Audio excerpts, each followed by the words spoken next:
From Kevin Cash, and very honest and unfiltered. He's 22 years of age, Bo. It's the second year of that extension, $182 million. What do you make of Cash's decision? Well, everything that you just said, 22 years old, $180 million extension, they're in this for the long haul.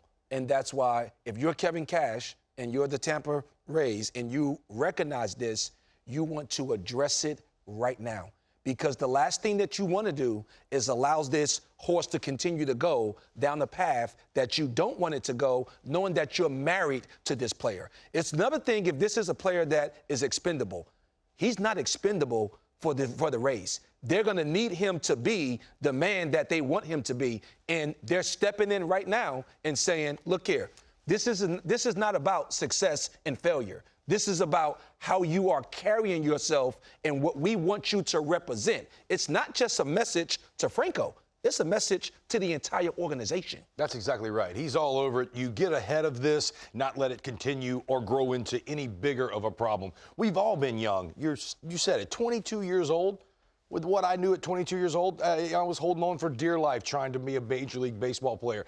The ebbs and flows of being on top of the mountain one day and down in the valley the next, these kids have to be mentally strong in a way to not break and not go 0 for 10 and want to sling a bat. And we've seen it for as long as the game has been around. It's caused all of us to lose our temper in the worst ways. I'm sure that's some of what's going on. Wander, look, I can take some of this in a good way. When somebody cares this much, to go crazy when they're not pulling their weight, I can live with this, and we can talk about how we address that. I'm going to watch and see from here moving forward how Wander takes this. When I think about Manny Machado getting in the league, he wasn't thought about as somebody that you wanted to build your team around or he did everything perfectly.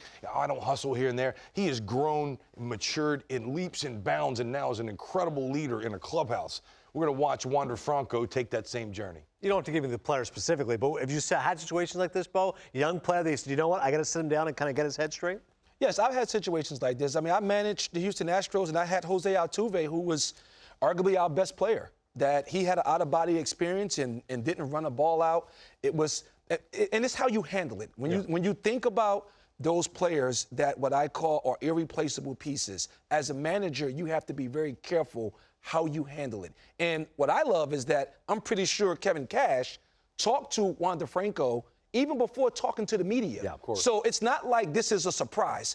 So when you think about situations that happen during the game, Altuve's situation happened during the game. I didn't take him out of the game. You know why I didn't take him out of the game? Would have drawn attention to it. It would have drawn more attention to the situation. I talked to him behind closed doors, told him exactly how I felt, and we were able to move forward because he apologized to his teammates and everybody was on one accord. When you look at this situation, this was not a one incident situation with Franco. It's something that had been brewing over time to where Cash and the organization said, okay, enough is enough. We're going to not only have to address this, but we're going to address it with the player privately, and then now we're also going to put it out there of exactly why we're doing what we're doing, which now puts the onus on the player, like you said, to respond to an organization that you know care about you. Yeah, one thing for sure, this is not the first time this has happened, and they're hoping now it's going to be the last time. Yes. Good stuff there from Kevin Cash, sending a statement there to Wander Franco. StatCast now powered by Google Cloud.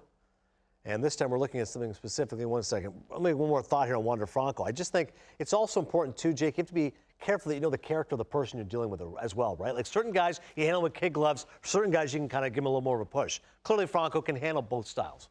I don't know of a better manager in the game. I give Boch and a lot of other guys that I played for love. Kevin Cash, outstanding leader. He has a relationship with each one of these players. And like Bo said, he has for sure had this conversation with Wander. And I think about, look at Alex Cora. Alex Cora, Verdugo's been one of the leaders in that Boston team. Yanked from a game the other day, apologized, got back going, and has been a motivated player, and it's turning into success. I think that's going to happen. When you talk about sending Wander Franco down, you're losing this division if he's not a part of your team. He is your best player. Let's get this right. Let's rally around him. I think they're going to do that in Tampa. Yeah, benched right now. And you look at Javi Baez, same thing with the Tigers. He got a message sent to him. A.J. Hinch just